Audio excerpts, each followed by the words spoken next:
Everyone could take a seat, please. We'll get started. My wife Ashley. He's the one that recommends She does one of the radio and TV shows that we've been on, and I met them at the one of the episodes, so I'll enjoy it.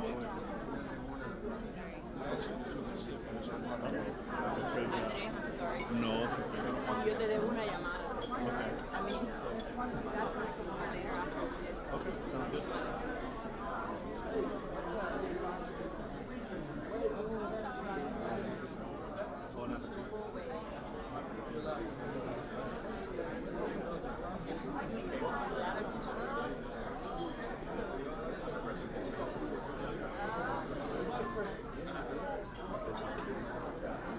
Mickey, you ready to met Ryan? My brother.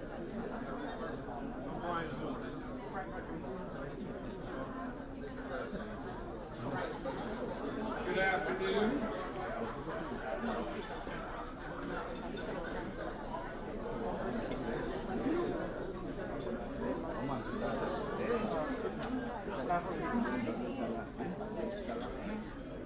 Bienvenido. That will be the first and last attempt at Spanish for me. But thank you all for coming. I'm Paul Owens, the Orlando Sentinel's opinions editor. Welcome to another in our Florida Forward series of conversations about the future. Today's forum on U.S. Cuba relations is co-sponsored by our Spanish language partner, El Sentinel. Once again, I have the honor and pleasure of moderating a forum with the editor of El Sentinel, Rafael Palacio.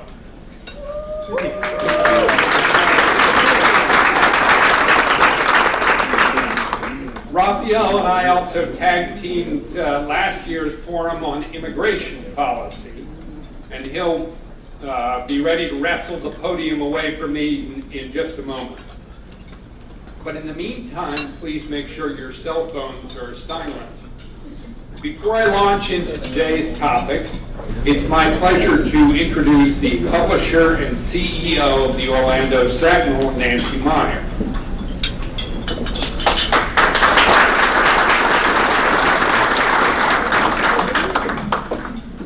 Good afternoon, everyone, and Paul, thank you very much. Someone told me earlier this could get very dynamic. There could be some tempers, etc., but at the end, everyone will kiss and hug. So I'm waiting for the kissing and hugging afterwards. Today's event is another opportunity for the Orlando Sentinel to do one of the things that we do best, and that is to encourage, excuse me, this is what happens when you eat a pecan right before you go to speak. It's a nice hot pecan, by the way. But really what we do best, and what we do best is encourage this kind of dialogue. It really allows us to open up the conversation. And about 3 months ago, we held one of these on the policy for state gaming, and I don't think it will be quite as dynamic as today's will be. But today we're looking at a national issue, one that has huge implications for Florida when you consider 2 out of 3 Cuban Americans live here in Florida. And while certainly that is more southern Florida, from the 2010 census, about 37,000 Cuban Americans lived in Central Florida. So certainly it's a national issue, it's a Florida issue, and it's one that really impacts our community. So it is great to have you all here, and I thank you, and I look forward to the kind of dialogue that we can stir up. We have a great panel, and look forward to everybody taking part in that. So good afternoon.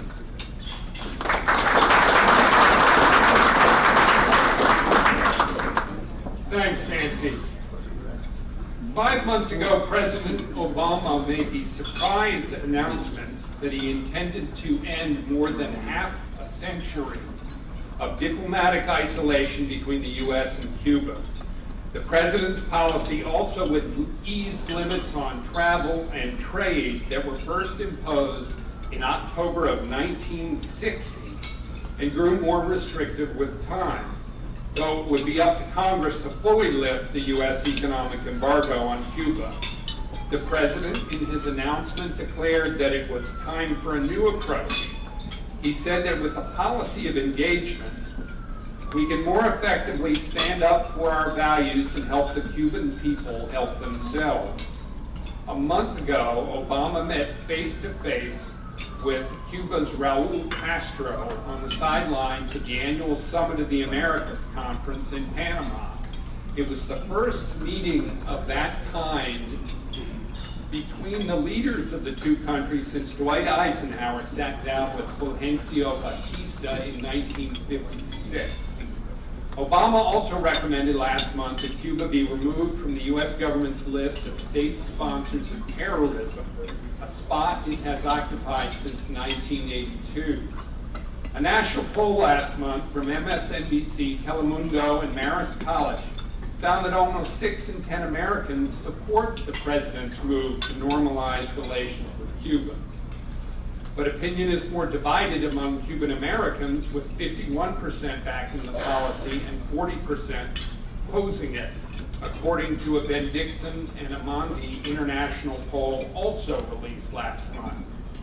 And in Florida, the president's plan is underwater among Cuban Americans. Just 41% support it, compared to 49% who oppose it. Two of the Floridians in the presidential race, U.S. Senator Marco Rubio, who's a declared candidate, and former Governor Jeb Bush, who's expected to enter the race officially soon, have blasted the president's policy. Senator Rubio, a Cuban American, has called the diplomatic initiative willfully ignorant and warned that it would tighten the grip on power of the current dictatorial regime in Cuba for decades to come. Former Governor Bush said that the president has rewarded Cuba's repressive leaders despite their disastrous record on human rights. The president's policy also was not popular with the Florida legislature. While this year's session broke down over disputes between the House and the Senate, the two chambers were mostly in sync in denouncing normal relations with Cuba. They passed a resolution expressing their profound disagreement with the president's policy and urging Congress to maintain the U.S. economic embargo on Cuba until its dictatorship is no longer in power and, quote, the most basic human and civil rights are once again recognized in Cuba. There are strong passions on both sides of this issue, as Nancy mentioned. We welcome a robust dialogue today, provided it's also respectful. We're talking about the panelists, but maybe also the audience. I'm sure we'll have a good discussion on the changing U.S.-Cuba relationship over the next 90 minutes, but we'll continue to cover the issue in the weeks and months ahead in the Orlando Sentinel and in El Sentinel, in print, and through our digital platforms for desktop and mobile devices. That coverage will be overseen by the Sentinel's editor, Abdo Kahaifa, who is here with us today. Once again, today's Florida Forward Forum is being live streamed on our website, orlandosentinel.com, and we hope to have video from today's event on our website soon. Now I'm going to turn over the podium to Raphael for his opening remarks, and then the two of us will take turns introducing the panel.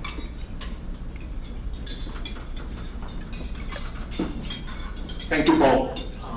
If you were wondering who's the handsome fellow wearing a guayabera today, that would be me. My name is Rafael Palacio. I'm the editor of El Sentinel, which is the Orlando Sentinel Spanish weekly. And I just want to be very brief because this forum today is going to be very interesting.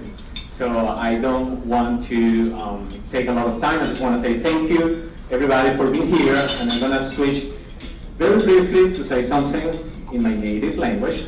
Bienvenidos a todos. Hoy a este foro de Florida Forward del Orlando Sentinel y el Sentinel. Es un placer tenerlos a todos aquí, comenzando por nuestro vicegobernador del estado, por todos los oficiales electos, nuestros amigos de la prensa, Telemundo e Infomás. Estamos muy contentos de que estemos aquí y quiero aprovechar esta oportunidad también para que, si no nos siguen en nuestras cuentas de Twitter y en nuestro website orlandosentinel.com/sentinel, lo empiecen a hacer porque estamos haciendo un gran esfuerzo para conectarnos con la comunidad a través de nuestras plataformas digitales. Paul?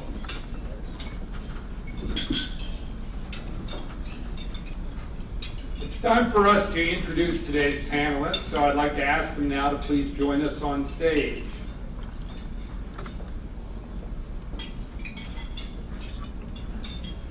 And while they're on their way up, one program note.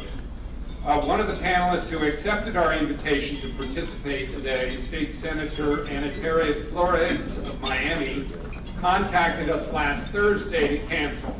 Her staff said that with the abrupt end to this year's legislative session making a special session necessary, she could no longer fit the forum and preparation for it in her schedule.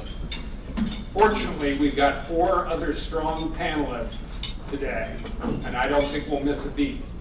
Now let's get to the introductions.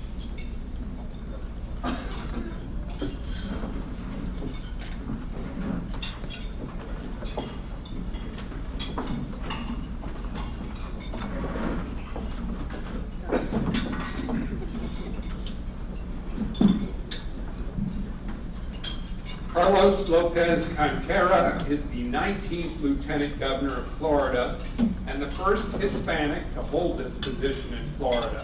He was born in Madrid, Spain, and raised in his hometown of Miami. He's a graduate of the University of Miami, where he earned a degree in business administration. From 2004 through 2012, he was a member of the Florida House of Representatives. He served as Majority Whip from 2008 through 2010 and as Majority Leader during the final 2 years of his time in the House. In August 2012, he was elected Property Appraiser of Miami-Dade County. Governor Rick Scott appointed him as Lieutenant Governor in January of 2014, and he officially began serving in February last year. He and Governor Scott were re-elected in November. Lieutenant Governor Lopez-Cantera has been married to his wife Renee since 2005, and they have 2 young daughters.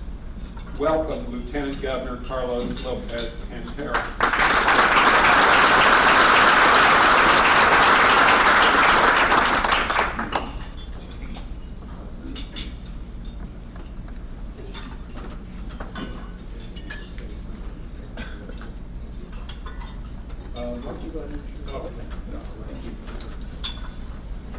Now to our next panelist. Pedro Freyre is a partner with Akerman LLC in Miami and chairman of the firm's international practice. He's a nationally recognized authority on the U.S. embargo on Cuba and has been widely quoted in the national media regarding the evolving U.S. policies toward Cuba. He advises U.S.-based companies on the types of business transactions that are legal in Cuba under the U.S. embargo, helps U.S. entities that are engaged in authorized activities in connection with entering the Cuban market, and advises foreign entities that are involved in Cuba business on implications with U.S. law. He's a lecturer at law at Columbia University School of Law, where he teaches a seminar on Cuba. He's a prolific author and lecturer on his areas of legal expertise and has received numerous awards for his work. And when he's not hard at work, Pedro and his wife are avid riders of road bicycles. Last year, they rode 160 miles in the Loire Valley in France, and they completed a 100-kilometer ride known as a metric century ride in Miami, in the pouring rain, no less. We promise today's forum won't be nearly so grueling. Welcome, Pedro Freyre. Thank you very much. It's a pleasure to be here in this magic kingdom rather than in the Republic of Miami. I'm here with friends and family, actually. And how many of you are Cuban American in the audience? How many of you are Puerto Rican? Okay, for the rest of you, when I go through my introduction, just look to your neighbors who speak Spanish, and they'll explain what I'm going to play on my iPad is all about. This is probably the best known Cuban tune of all time. You will recognize it immediately. I ask you not to stand up and dance when I play it. But I do ask you to pay close attention to the words of the poem that is included in that song, because it is the very core of what I believe we need to do about Cuba. So, bear with me because I'm not a tech. Thank you.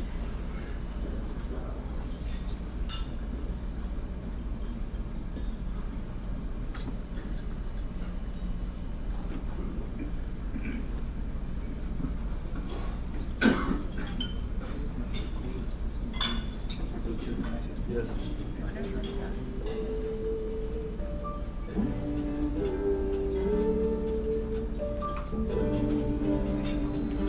You can start going.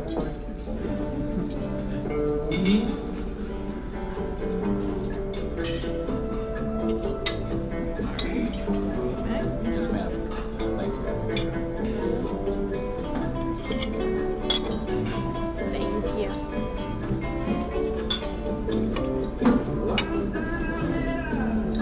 Thank you. Thank you.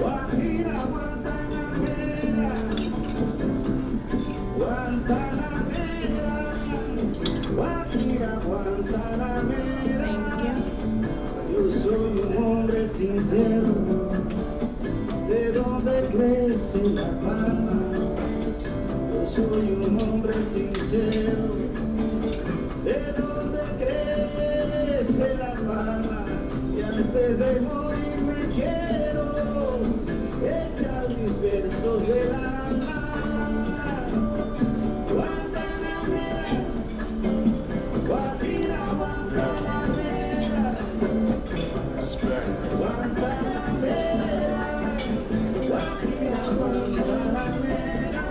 This is the important part.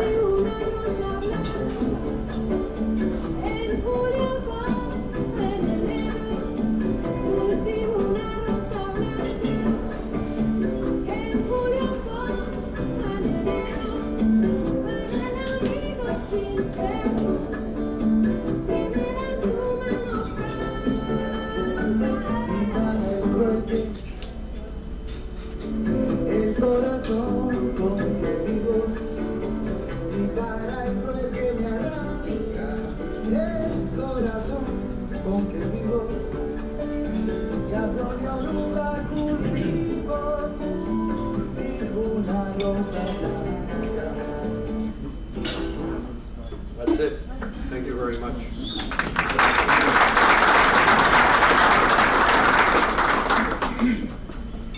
Thank you. By the way, I was supposed to give some explanation that after the introduction, our panelists will deliver a brief remark, but this kind of thing happens when English is your second language, so I forgot. So our next panelist is Bertica Cabrera Morris. I beg Paul to let me introduce Bertica. I have known her since I moved here to Orlando 13 years ago. She has been the principal and sole owner of her business and governmental affairs consulting firm since 1993 in Orlando, where she moved in 1979. Her clients include Fortune 100 companies. She was born in Havana, Cuba, and attended elementary school there before her family fled the Castro regime. She attended middle school in Spain and high school in California, where she learned English as her second language. Before launching her consulting firm, she held positions in banking. You see? I told you. And government.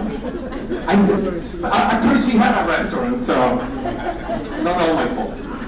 Before launching her consulting firm, she has continued to serve as a leader in numerous government, education, and civic organizations as a mentor to young people. She has been a leader and advisor for Republican campaigns and candidates, including Governor Jeb Bush, Senator Marco Rubio, and presidential candidate Mitt Romney. Some Democratic candidates have been known to check in with her as well, because they appreciate her candor.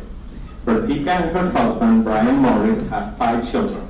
She tells us she learned English by singing along with Paul Anka's songs. Bienvenida, Bertica.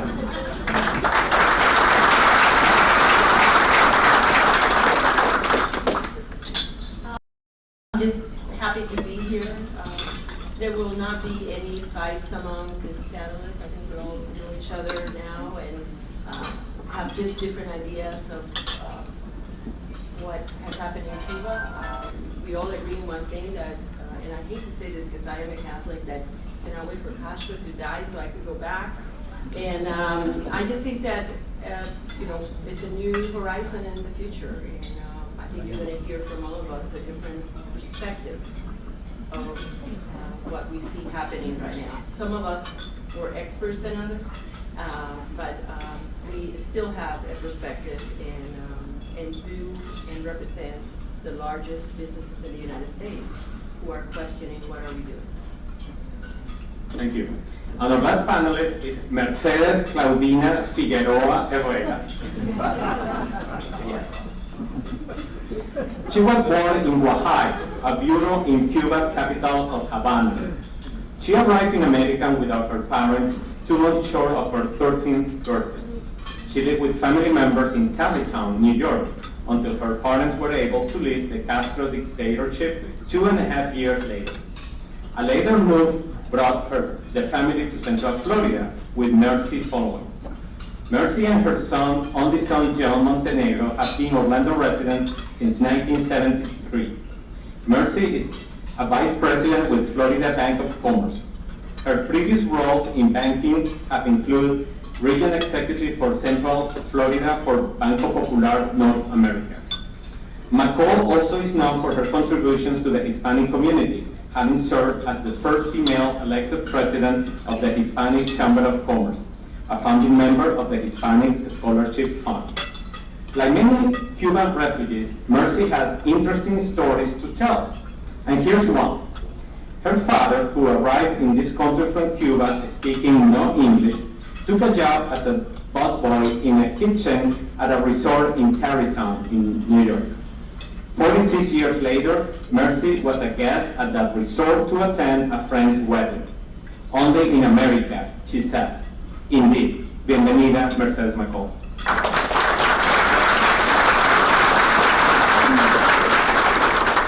Muchas gracias, and thank you so much for being here today. I am a Cuban-born American, and I always emphasize that because I will never forget my roots, and I am so proud to be a member of this community and so proud of my citizenship. Like many other Cubans, and I'm sure there's many in the audience, I fought the idea of going back to my native land until I could go back and see a free flag float on a free-standing Cuba. In '98, I received a letter from an uncle who was already in his 90s, indicating that he did not want to die without seeing me again. And I remember coming home and telling my mom and dad, I'm going to Cuba. And I will tell you that that trip changed my life and changed the perspective that I have on the Cuba situation. I will never forget the monstrosities of a revolution that I lived in my own family and in my own family. I can remember as a child being waken up in the middle of the night and our house being ransacked because someone had complained that my father was selling contraband meat in our small and modest restaurant. Those are things that you do not forget. Ironically, when I returned to Cuba, 32 years later, my father's restaurant today is a store where you can only buy if you have CUCs, which is the national converted currency. The issue of U.S. relations with Cuba is a topic that for us Cubans is emotional, is passionate. It is a topic that has no right or wrong answer. It is a topic that we will discuss here today, and it is something that is not going to be resolved in my native land anytime soon. So I think we're going to have a lot of time to talk about it. Thank you, Mercedes McCall. If you've been to these before, you know the drill. I'm going to be rotating questions among our panel members. And as always, we encourage other panelists who have thoughts on the question to speak up afterward. Something tells me that won't be a problem today. But that's why we're here, to hear multiple views. We're also going to take breaks periodically for questions from the audience, as well as any possible questions that might be feeded to us. On each table, you'll find some index cards and some pens. Please feel free to write a question for one or more of our panelists and get the attention of one of our Sentinel employees to collect it. They'll be turned into Raphael, who will pick out some to ask. Or you can always tweet a question to Orlando Opinion. Darrell Owens, who is one of our local columnists as well as an editorial board member, will be monitoring the Twitter feed. We'll get more questions from the audience than Raphael can possibly get to, but he'll do the best he can to ask a representative sample. So let's get started. The first thing I wanted to do, because each of our panelists is Cuban American, is ask each one in turn about what the change in U.S. Cuba relations means to him or her personally. I'll start with the Lieutenant Governor. Thank you, Paul.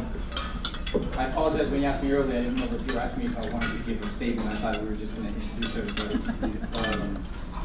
So if you'll indulge me, can I just say a few words about why I'm here? I think it's clear that I represent a different generation of Cuban Americans. I was not born in Cuba. I was born in Spain, actually by accident. I was made in the USA when I was born in Spain. My parents were on vacation. But my knowledge and my experience of the Cuban exile history comes from my grandparents and my father and the stories that I've heard about the things that they had to go through. Had family members in prison in Cuba. My family had all of their property seized, and I'm also a product of my community. When I was a legislator, I represented La Pequeña Habana, Alapara, and Hialeah. And you cannot represent those areas without talking to several exiles and hearing their stories. I'm glad that the Orlando Sentinel put this together. I want to thank Nancy Meyer, the publisher, and the Orlando Sentinel for creating this opportunity. And as I was telling her when I got here, there are not as many opportunities to have an open dialogue and a back and forth and an exchange of ideas or an exchange of opinions on this particular issue, which is very important to Florida. Which, by the way, what we are doing here today, agreeing to disagree, possibly. You cannot do that in Cuba today. There is not freedom of the press. There is not freedom of expression. What we are doing here today is what this country represents. It's one of the beautiful things about this country. And only 90 miles away from our border here in Florida, this is not a possibility. And that's why I'm excited and pleased and humbled to be sitting up here and have the opportunity to speak about this issue. So thank you. Thank you. We'll go to Pedro. You want to tell us what the change in relations has meant to you personally?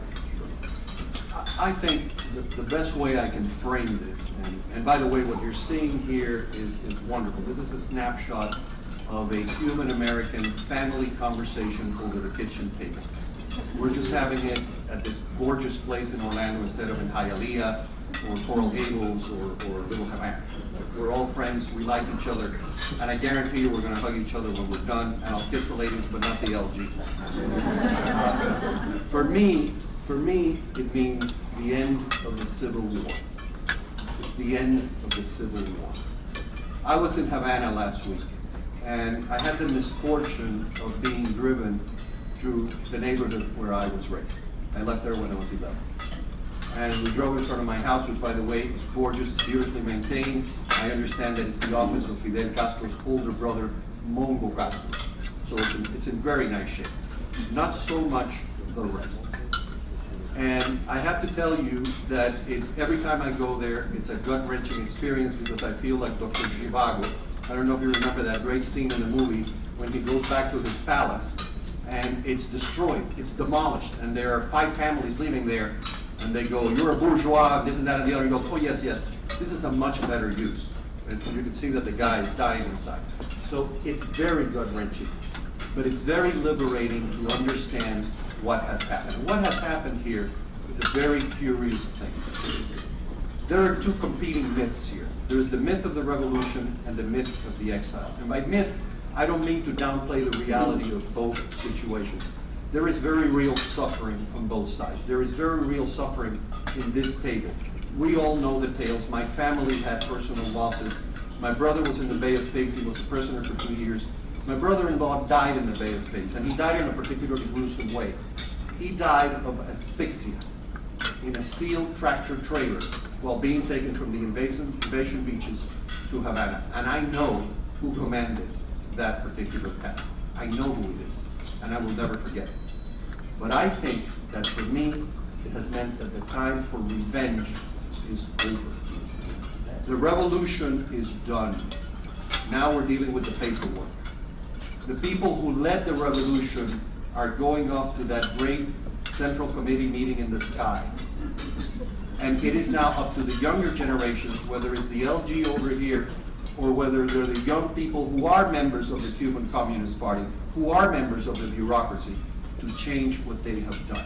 Because I have to tell you, it breaks my heart every time I go to Cuba. It breaks my heart.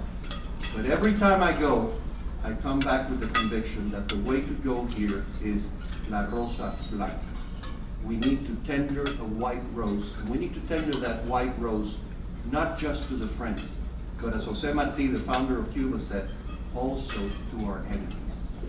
And my guide in this one, my moral guide in this one, is Pope Francis. And Pope Francis helped to broker this, and Pope John Paul was there, and Pope Benedict was there, and they played the long game. And they understand that this isn't about the Cuban government. This is not about granting anything to the Cuban government. This is about offering a white rose to the Cuban people so they can forge their own destiny like we do in America.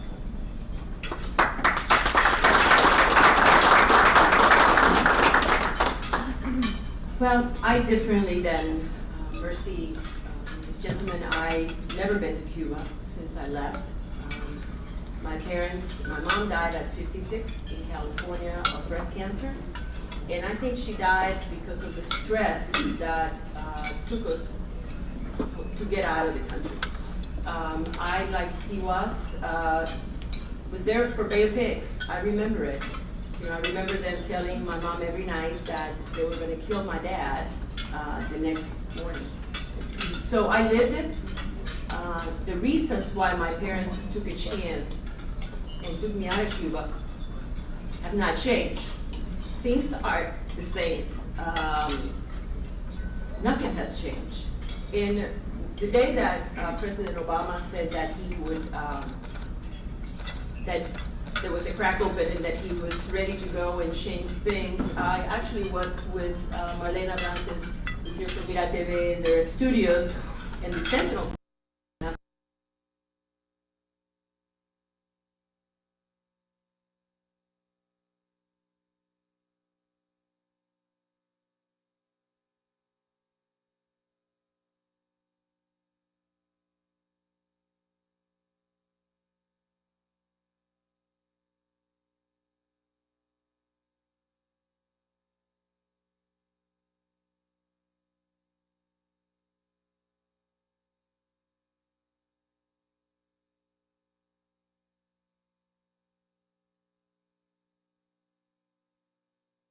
Because things, like I said at the beginning,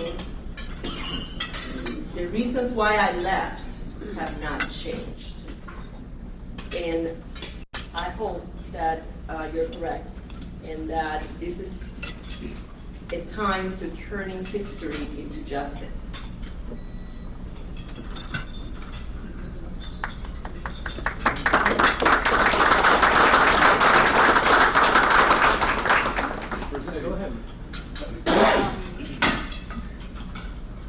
To me personally, it would mean that I could go visit my family a lot easier than I do today.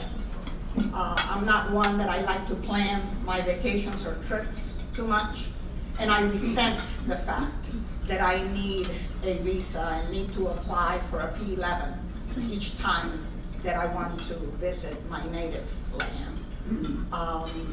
I hope and pray that things will get better for the people of Cuba so that they can start on their own changing their route in this journey that they're in. If the negotiations that are taking place today are the beginning of that process, I applaud those that are taking the time and the effort to deliver. I promise you I'll get back on track. I just want to answer the question about what normal relations between U.S. and Cuba mean, at least to me from my perspective. I want to be very, very clear. I am for normalizing relations with Cuba, but it has to be under the right circumstances.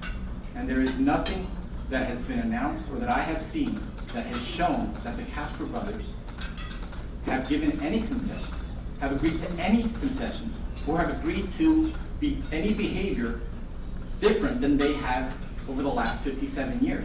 As a matter of fact, in 2014, there were 1,052 instances of political arrests or acts of violence against dissidents who only wanted to speak out and speak their mind about what they were unhappy about in the island that they live in.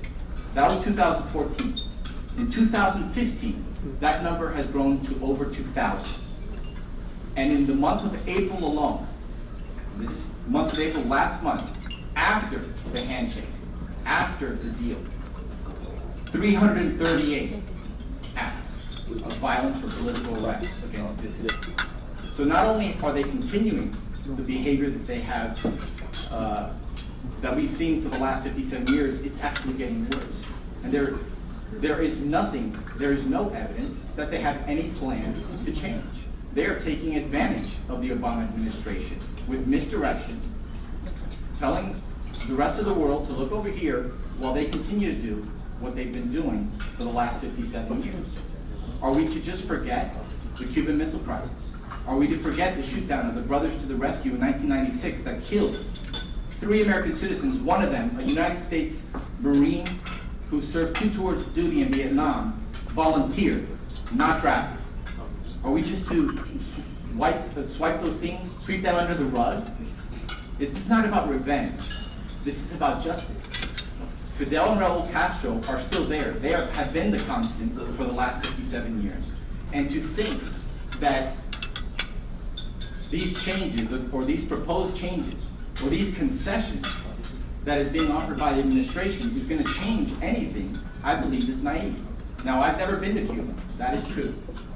I promised myself that I would never go until it was free. My grandfather and my grandmother, may they rest in peace, died with the dream of going back to their homeland, seeing their properties that they worked so hard to attain once more. But I lost my grandfather in 2005, and I lost my grandmother in 2007. Both of them lived to beyond 90 years old. And I believe part of that was just the hope to be able to return to Cuba. So I want to reiterate, I would love to see normalization. I would love to travel to Cuba and see the things that my grandfather, my grandmother, my father have told me about all my life. But I cannot and will not do that until the people who are there, the people who live there, the citizens of Cuba, have the ability to enjoy the same things that we seek to enjoy ourselves. Because in El Hotel Nacional, the man who opens the front door for you, if you are a visitor to Cuba, at the end of his shift, if he saved up enough of his meager salary to think that he wants to stay there one night, he's not allowed to.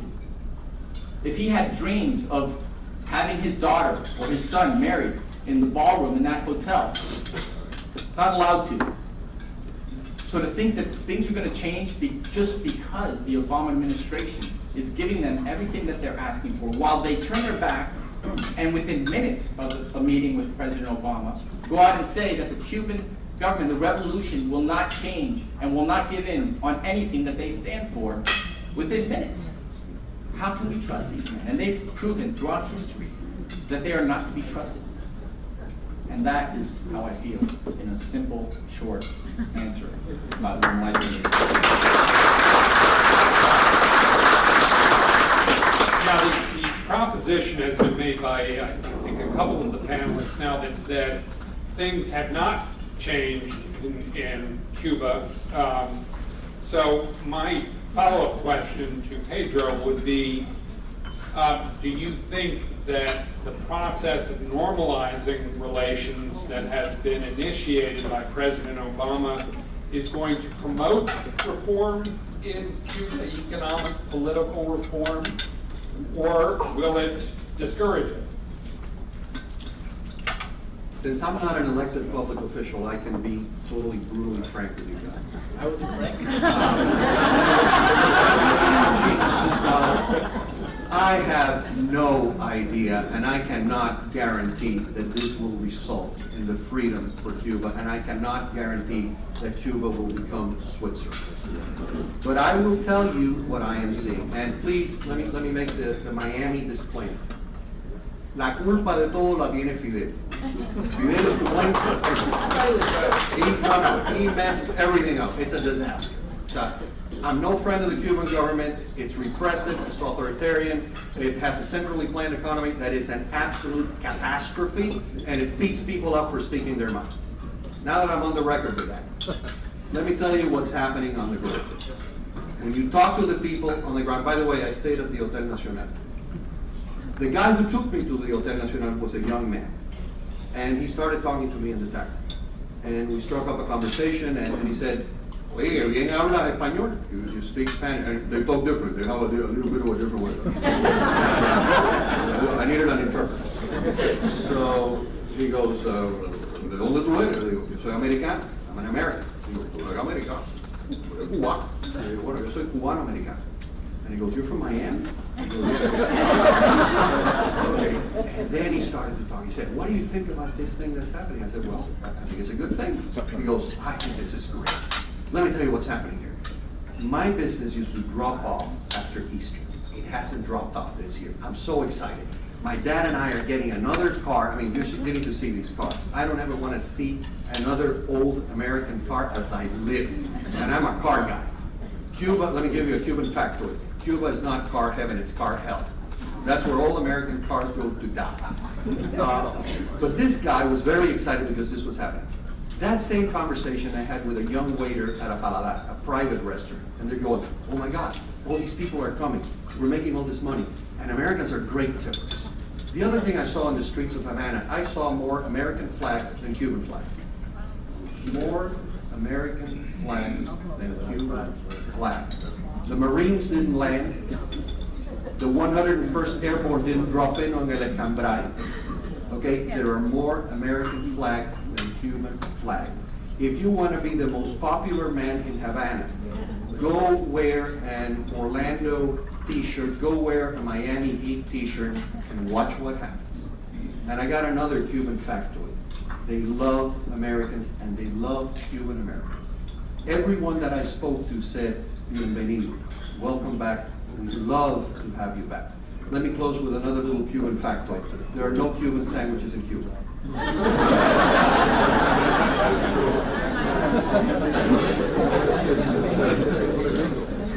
Now, I want to pose the converse of the question that I asked about whether or not normalized relations would promote reform, and that is, and I'll ask Bertica this, would maintaining the embargo as is, if that were possible, do you think that would eventually topple the Castro regime, force a change in the government, and force reform? Listen, I think the embargo needs to go. I agree, I think with each one of our panelists here that says that. The problem here is not whether it's a good idea or, I mean, we know that the embargo did not work because it was not enforced correctly. The only time that the embargo has ever worked was in South Africa when apartheid was in place. That was when every country in the world did not allow anything to go into South Africa. So what happened? We were able to, come through, and now it's a democracy. In Cuba, the problem is that we had an embargo that was really not enforced. In fact, part of the problems that we're having, that you have seen people getting beat up and human rights violated, property rights, and you say, well, but that happens in China and it happens in wherever. Well, it does. If the embargo were to go away, it really wouldn't make any difference, because really Cuba is not under an embargo. There are 244 American companies doing business in Cuba today, and some of you know because you're here today. And some of you have been there doing business and representing companies that do business there. So when I was studying, and I'm going to tell you that I had to study for this because I had divorced myself from the idea of Cuba in a way. I want to take my children back. I have 5 kids that constantly want to go back. And they said to me, Mom, we want to go there with you. So I started looking into the world, and actually in the world today, there are 3 types of iron curtains that have fallen down. One was in China, one was in Russia, and one was in Europe. If you are to really say you're the American government and you're going to make things better in Cuba, what would you do? You would try to model yourself after where it had worked, okay? So we all know what happened in China. It hasn't worked. I mean, the economy is a little better. People can deal with folks. In Russia, I don't have to tell you about Russia. Mr. Putin is definitely not a friend. However, in Europe, it worked. Not 100%, but it's the best democracy we can find. They have property rights. There has been a return of properties to the Jews. As you guys know, if any of you saw The Woman in Gold, they have made steps guided by a leader, whether it's in Czechoslovakia, Bulgaria, wherever that is, in Eastern Europe, that has worked. So my advice to the United States government, if I would have been an advisor, like I am to a lot of other places and companies, would have been, why don't we follow the right model? The model that really can break down those barriers and can really improve the economy, because and freedom to the Cuban people, because what really has happened right now is we don't know what will happen to the Cuban people in this new world order. Mercedes, do you think ordinary Cubans like the ones that Pedro described, who are exposed to more U.S. visitors and products, will be more likely to press the government there for reform? Will the pressure bubble up from ordinary Cubans who are exposed now under more normal relations to more Americans and more American products? It's difficult to predict what will happen with the Cuban people. But you have to think that everything in Cuba is either controlled or owned by the government. Needless to say that there is a hesitation from the people because of previous experiences as to whether not to agree or to offer a different point of view. I know that we have heard here today that things in Cuba have not changed. I have also stayed at the Hotel Nacional, and I can remember on my first visit to the Hotel Nacional where a little cousin of mine wanted to go up and see the room where I was staying because she had never been to a hotel. She couldn't go up with me in the elevator. That was really shocking. But on my last trip to Cuba, which was in the summer of 13, family members stayed at the Nacional. Family members of the family that I was with, not my own. So there have been changes. Are these changes going to come directly from the people? I think that the Castros, just like everybody else, recognize the fact that things must change. The embargo is a joke. 80% of the food that is sold in Cuba today, rationed food, comes from the U.S. Tell me what embargo really exists, but we are blamed for the failures of a system that just does not work, and the embargo is blamed for that.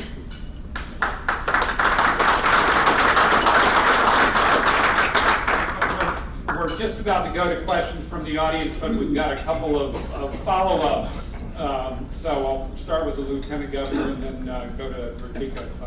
Thank you. I'm glad that the subject of the embargo was brought up, and there's a recognition that the embargo really hasn't made the impact or achieved its intended purpose. And it is true. Most of the food that is consumed in Cuba and products come from our shores. The embargo is not an embargo of sale of goods and products to Cuba. This is the 30-page list from the Office of Foreign Asset Control, the Department of Treasury, of products that are allowed to be sold to Cuba. And this list has been the same for many, many years. You can send things like other cuts of sheep, fresh or chilled, with bone in. Other cuts of sheep, fresh or chilled, boneless. Wood, all kinds of wood products, all kinds of construction material. This list is so broad and vague that Haagen-Dazs and Doublemint gum are considered approved products. The embargo is not an embargo of sale of goods and products to Cuba. The embargo is an embargo of credit to Cuba and its government. If you were to sell anything to Cuba, they have to pay for it before it leaves the shore of the United States of America, because the Cuban government is widely known to not pay their bills. And if you invest in their country and they like what you invest in and what you build or what you rehabilitate, if they like it enough, they'll just take it from you and throw you in jail. So it's true, the embargo has not achieved its intended effect, but, and I hope that there are changes, and as I admitted earlier, I've never been to Cuba. I hope to one day. But if history is teaching us any lesson, it's that these dictators, these communist, Leninist, Marxist dictators cannot be trusted. Look at history. They continue to oppress their people. They may give little freedoms here and there as gestures for the national community, or the international community, I should say. But they, make no mistake, they own a iron-fisted grip on that island. And they will never let it get out of their control, because they've spent the last 57 years creating a system that they control totally. They have total control of that island. So I'm glad that the embargo was brought up. Thank you. Bertica. Yes, I think that the embargo, as far as I was concerned, is not the issue. The issue has to do with human rights. And I think that the shoe is kind of in their foot right now, and I think it's kind of in our foot too. I think President Obama has done what no other president in the United States had ever done. I mean, he met with Joe Castro. I think that we need to see what that brings to the Cuban people. Are the ladies in white going to stop getting beat up? Are we going to have property rights? Are we going to have the ability to have free press? I see all these press people here, and if you were in Cuba, we could talk to you. So the embargo is kind of a side note anymore. The real problem here is freedom. The freedom of the country, the freedom of the people that are in jail because of speaking their mind, for their religion, because of just being alive. And I think that that's to come. And I'm going to tell you that if that changes, I would be the first one to be on a plane back to Europe. Thank you. We'll go together. Pedro, did you want to? Yeah, just a little bit. And I think it's very funny because you see that we may have slightly different points of view, but I think there's a great consensus in where you're headed. But I want to clarify something, and this is something that it took me a while to kind of sink in, and it's Cuban exceptionalism. Cubans are exceptional. I think we're exceptional. I really think so. Well, that's the greatest flaw to excessive modesty. One of the exceptionalisms From Miami. One of the exceptionalisms that fits Cubans is we are the beneficiaries of the Cuban Adjustment Act. And under the Cuban Adjustment Act, if you're a Cuban and you arrive here, you get feet dry, 1 year and a day after being paroled, which nobody else gets, you can apply for permanent residency and eventually for citizenship. A wonderful privilege, and many of us take advantage of it. It's time to be done with that. It is time to be done with that, and I'm going to tell you why. Because one of the heights of the logic of the embargo is to put the squeeze on the lending and borrowing ability of a country and do everything else we tried to do very poorly, I agree, and then have a massive escape valve. And the Cuban government has played that like a violin. They are masters, and you're absolutely right. They play chess. We've been playing checkers, okay? And every time there was a social crisis in Cuba, guess what happened? The spigot got open and Miami got flooded, okay? So let's use our heads here and think pragmatically and think, how do we build a future for the Cuban people? The future of the Cuban people, the freedom of the Cuban people, does not run through Washington, D.C. And it does not run through Tallahassee, north of Orlando, not even through Miami. It runs from Santiago de Cuba to Camagüey, to Santa Clara, to Matanzas, to Pinar del Rio, and to La Habana. And it is the Cuban people that need to go tell their government to cut it out. We cannot do it for them. Okay, we're going to go to some questions. Thank you, Paul.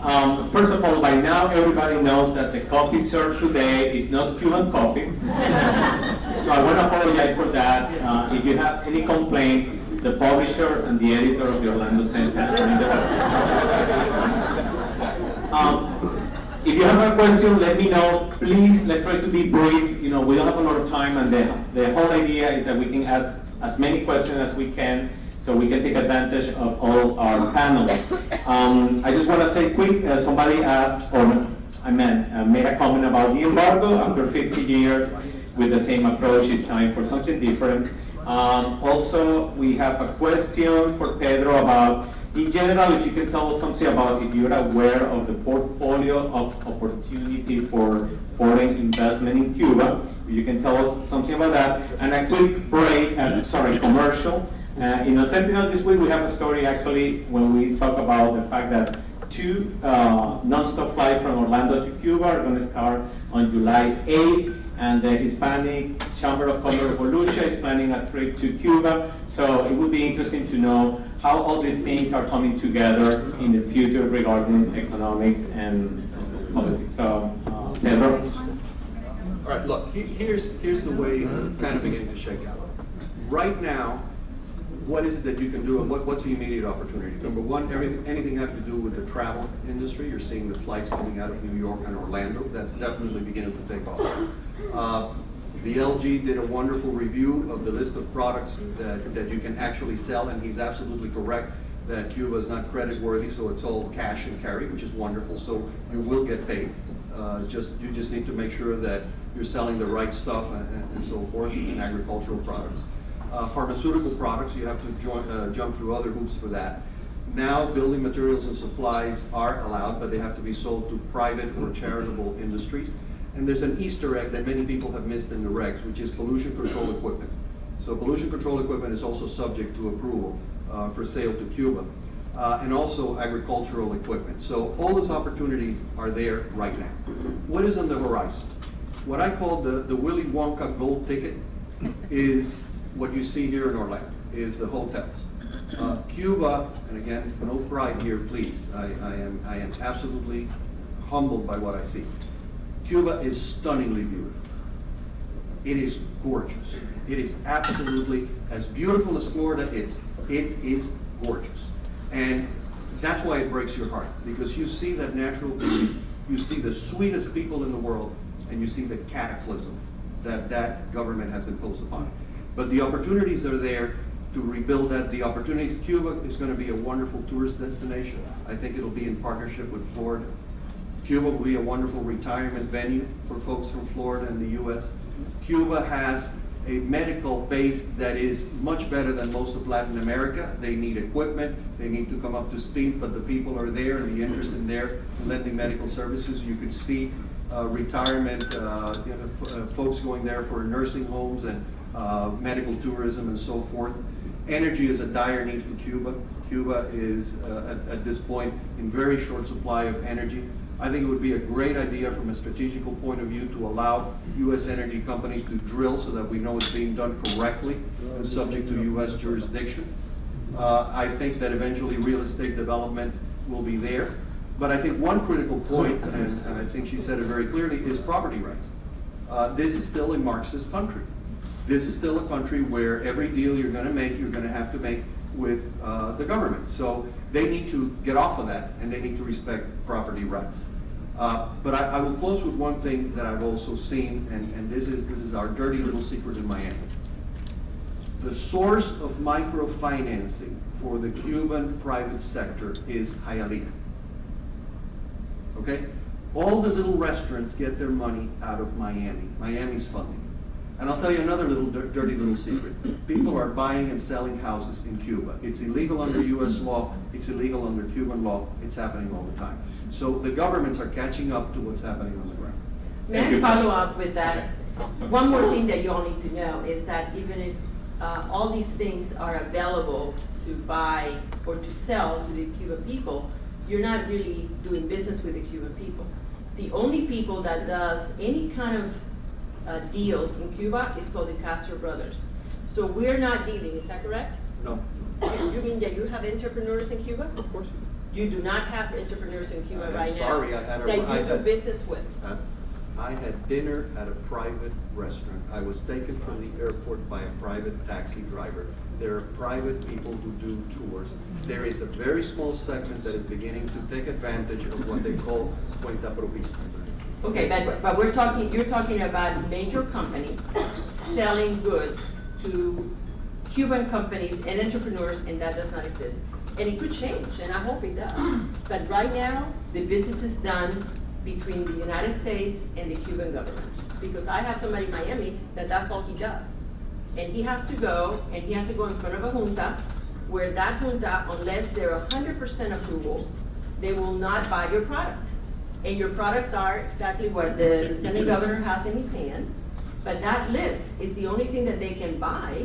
And by the way, it's being bought by the Cuban government and it's being sold by the Cuban government, not by the Cuban people. So we're not going to Cuba to sell to Bertica Morris. No, we're going to Cuba to sell to the Castro regime, whoever that is in that place. Okay. Yeah, I'd like to make a quick follow-up as well. I agree with Pedro. The Cuban government had been playing chess for over 5 decades.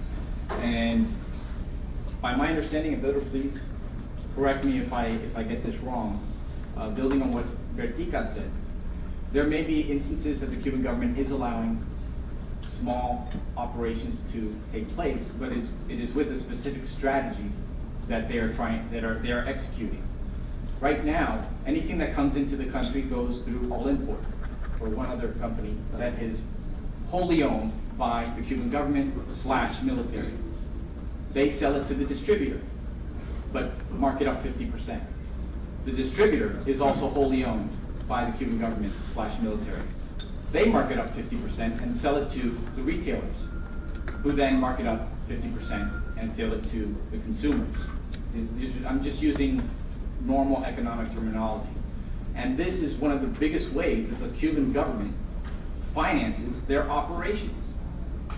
This is a strategy that they planned and they are executing, unfortunately, very well. They do get aid. They were getting a lot of aid from Venezuela, and drop in oil prices, I think, has made that more difficult. But they were also exporting their manera de ser, or their form of government, into Venezuela, which is still playing out today, which, by the way, nobody's talking about, and the Obama administration is kind of ignoring when negotiating with the Castro brothers. while at the same time calling Venezuela and a couple of its government officials direct threats to the national security of the United States of America. Well, who do you think is getting them the playbook? It's Cuba. So the Castro brothers have figured out this country. They have figured out presidential term limits. They have figured out short attention spans. So they make little gestures. And again, this is todo el punto de vista de alguien que nunca ha estado en Cuba. But only based on what I've seen. They believe we are naive, and we are acting naively, in my opinion. Would I like to see a Cuban Spring, a manifestation of thousands on the street that will force a change in the government? Absolutely. I wish it was happening right now. But those thousands, if not hundreds of thousands of Cubans who could go to those streets know what the consequences are were they even to step foot out on them. And there are isolated occurrences of freedom of expression of people complaining, like Las Damas en Blanco. And they get beat up and harassed every weekend when they do it. So the beautiful picture of a beautiful Cuba, it is beautiful. But we cannot forget 57 years of history with the same guys. They have not changed. They are still there. They still control everything. And if we think that they don't have a plan to continue controlling everything, we are the ones being naive. Briefly, and then we'll go to another question from Rafael. Here's a nuance that I'm going to add to the comments of the Lieutenant Governor. Cuba is not a simple place.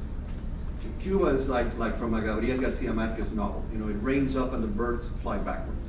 And the concept of Cuba, the concept of Raúl and Fidel being the great puppeteers and being like God, all-knowing, all-seeing, all-controlling, I think misses a lot of what Cuba is. Cuba is a very complex society. It's a tiramisu, okay? It's a layer cake. And there are the guys on top, and then there's a bunch of people who are mid-level bureaucrats, and then there's a bunch of people in the street who are doing very different things.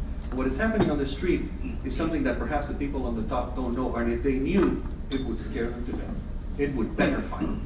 And you're absolutely correct. I think for a very long time in my life, I went to see my brother roll into Havana with the Bay of Pigs invasion force on top of an American tank. That didn't work out. Then I was hoping that the U.S. Marines who were getting together in South Florida during the missile crisis would land and take it over. That didn't happen. Then there was a rebellion in the hills of El Escambray, 1965. That didn't work. Then there was guerrilla warfare and Operation Mongoose supported by the CIA. That didn't work. Then there was legislative action. Then there was action by the Damas en Blanco. And none of that has worked. But I will tell you what is happening on Cuba on a very subtle level. Those two same Castro brothers are octogenarians. Fidel is gone. Please forget Fidel. He's not with us anymore, only in body.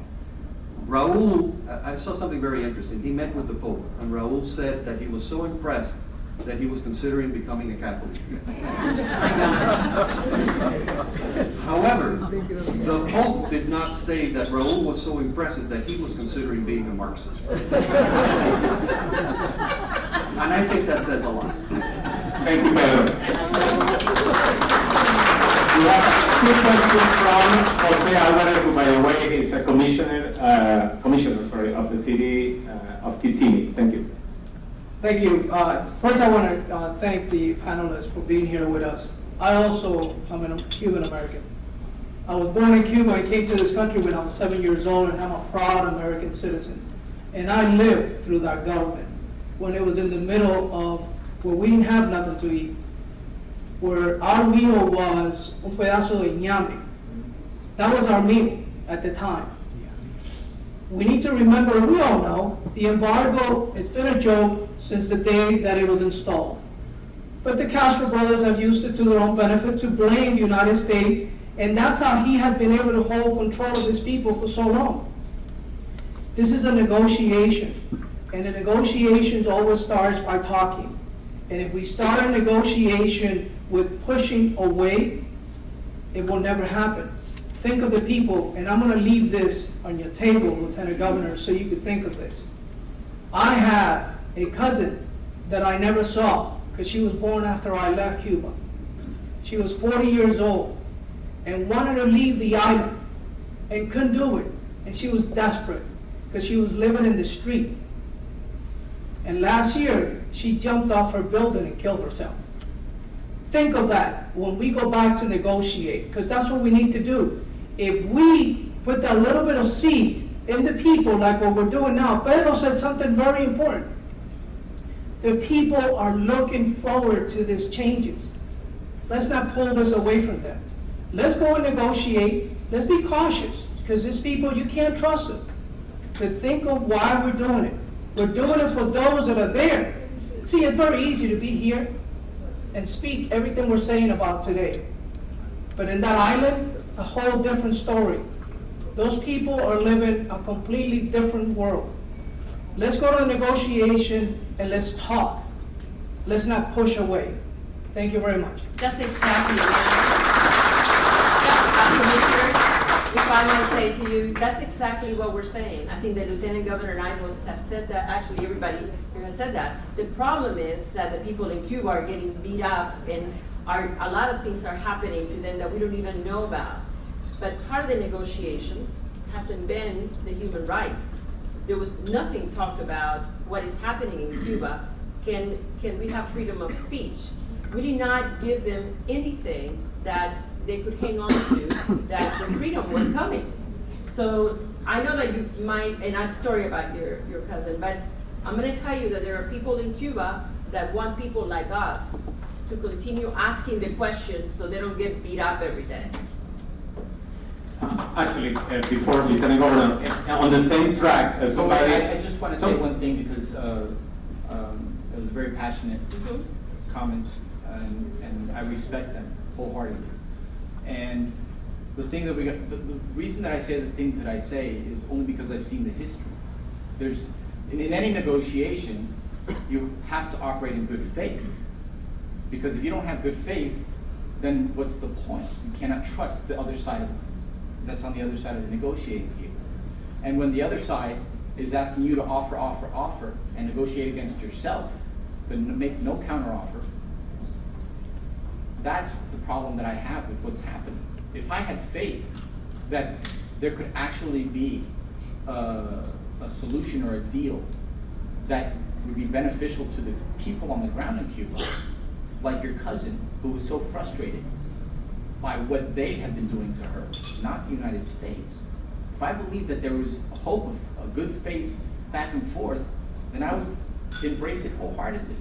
But all you have to do is look at history. There has never been an instance with the Castro brothers where they are not operating from a 100% selfish perspective with their goals for the government and the military, and not the Cuban people. If Fidel Castro truly cared about the people of Cuba, as he has said many times, then why would he allow them to suffer? As a father of 2 girls, I would never let anything bad or even quasi-bad happen to my girls, because I love them unconditionally. So if he loves the Cuban people unconditionally, then why have them suffer? Why have them have to only eat llamas? Why have them only cultivating chickens in their showers so that they can eat something, or pigs in hiding? That's where I'm coming from. I just do not believe there isn't a good faith back and forth, and nor will there be. But we all know that he doesn't care about them.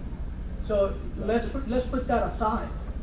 And we haven't negotiated what we needed to negotiate. Nothing has been given. That's right. We've already offered it. Let's take it back up. We're on the table negotiating now. All I'm saying is, let's go to the table with an open mind and not only pushing away. But we all know Castro and his brother and his people don't care about the people. So to say that if he cared, he hasn't cared for anybody. His mother died because of the suffering of what he did to us, of what he did to our island. So this man doesn't care about anybody. But let's put this man aside, because he's a ghost. He doesn't exist anymore. This man is just a picture in the air. We need to start working towards those people that are needed. Forget about if the government cares about them, because we all know they don't. Let's focus on the people, and let's look for a way to remedy this. But who are we negotiating with? right, I'm gonna let, With the younger comment of Cuba. I'm gonna let Rafael break in with another question. Yes, in the meantime, actually, on the same track, Lieutenant Governor, what I meant to ask you before is that a member of the audience asked that definitely great changes are coming to Cuba, and they want to know if the Florida government is going to do anything to guide other people, what to do, instead of saying no to change.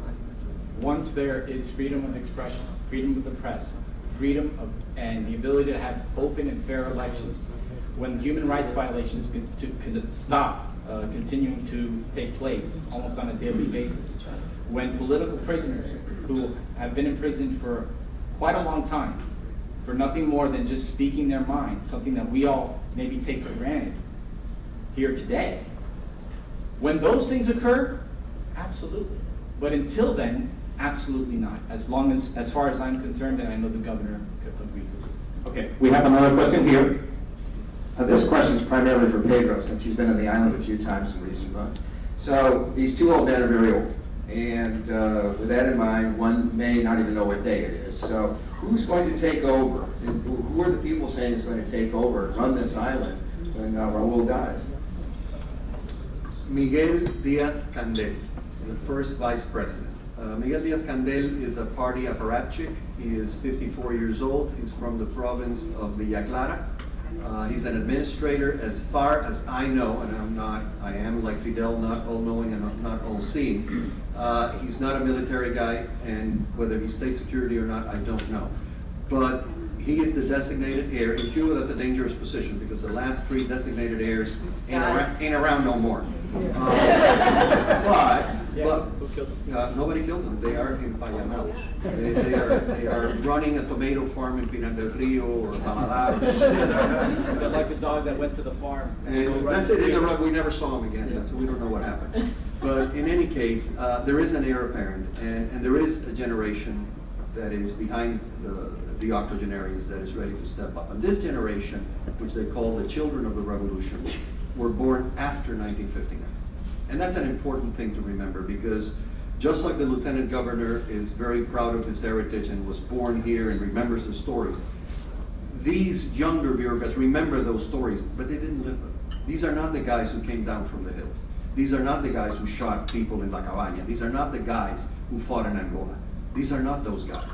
These are technocrats and bureaucrats. And these guys, like the lieutenant governor and Lacaille, have children. And they want a future for their children. And these are smart guys. You can say whatever you want about the Cuban government. I have yet to meet one who is stupid. These are not stupid people. These are very intelligent people. And they are human just like us. Some of them are evil. Some of them are so-so. Some of them are not bad. Just like us. Just like everybody in this room. Thank you. Thank you, Pedro. We have time for one last question from the audience. The other questions are going to be shared with the panelists, and now is Eddie Fernandez. I think there's broad consensus that I think the quote that was used today is that the embargo has been a joke in the way that it's been enforced. But I think there's a very significant amount of missteps the Obama administration took in lifting and opening relations. 50 years of leverage given away for nothing in exchange, no foreign direct investment directly with Cuban companies and Cuban citizens. So I'd like to hear what could have been done differently, and from a prospective perspective, what can be done differently from a public policy perspective. Well, I would say, Eddie, that earlier I said that there are three models in the world that have, some have worked better than others. I would think the Eastern European model has worked the best. And I think if I had any kind of power, I would say, oh my gosh, that's what I would help our government, if I was at the negotiating table, to look at, about the contracts for property rights. How did they, I think any Cuban that thinks they're going to go back to Cuba and own whatever they owned before or get it back is the dream. It's not going to happen. But, in Eastern Europe, they did do some things to help the Jewish community and to help others. And things have worked well. You still see democracies in those countries a lot better than you see them in China, and you see them in, what was the other, in Russia. Pedro. Well, What should have been done? yeah, no, the U.S. has a checkered history of nation building. We did really well with Japan and Germany, really, really well. We pounded them into the dust. They were long-standing societies, and they rebuilt themselves as our allies, and they are tremendously successful. We didn't do that well in Iraq, did we? And we didn't do that well in Haiti, did we? And we didn't do that well in Nicaragua, did we? And the question had to do with public policy and what options there are. There are damn few options at this point because we've exhausted our options with Cuba.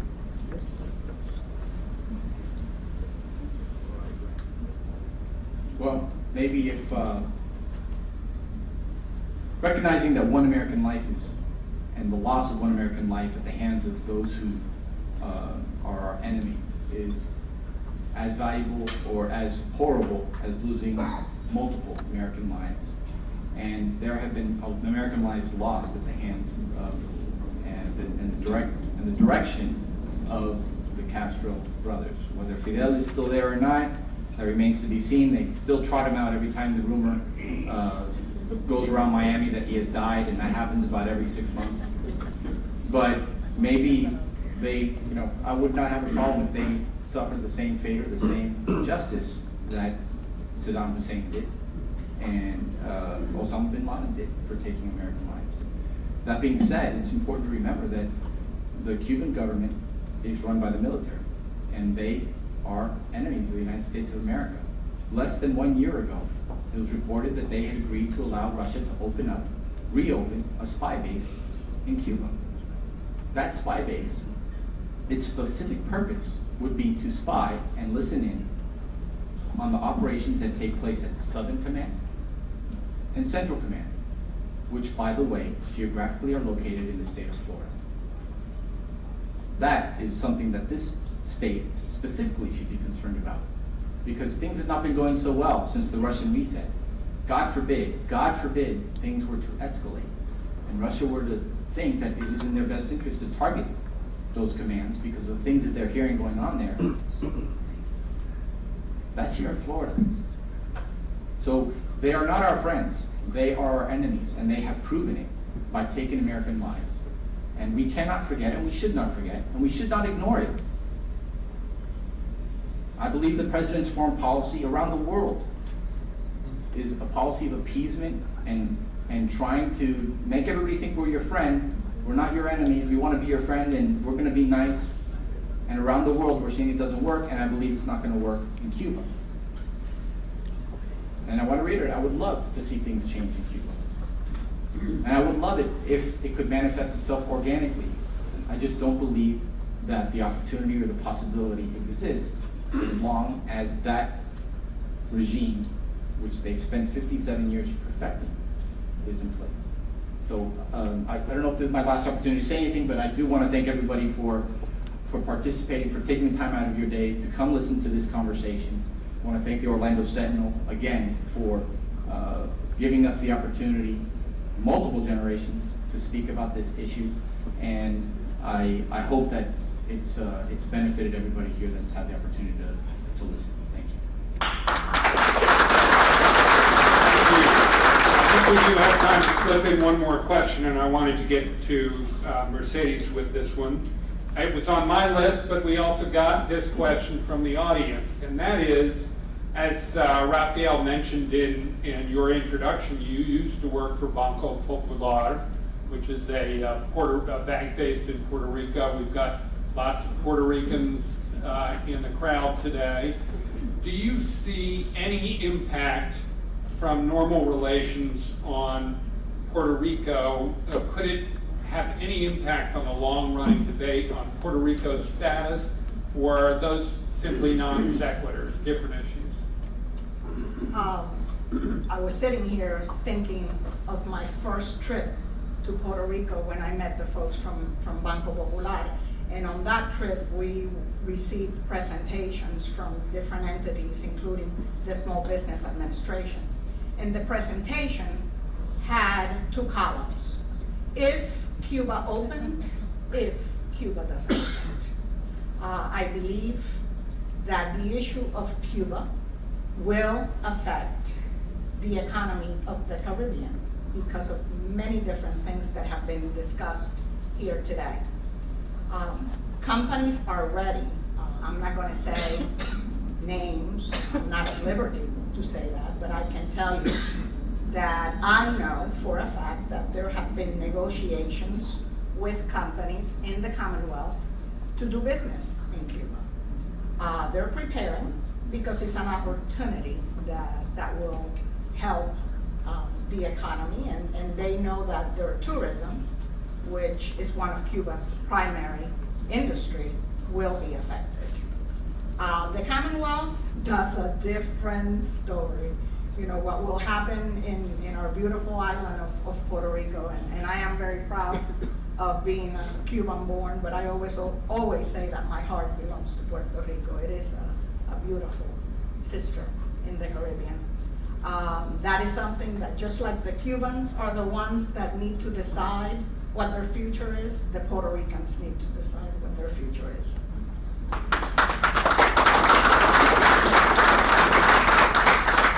Well, unfortunately, I feel like we're just getting started, but I also want to respect everyone's time. We are approaching our deadline when we promised that you would be free to get on with the rest of your day. So I'd like to say a special thank you to all of our panel members, and particularly the ones who came from out of town to be with us today. We're grateful for all of them. But both the Lieutenant Governor and Pedro Freyre came up from South Florida today. But thank you to all of you.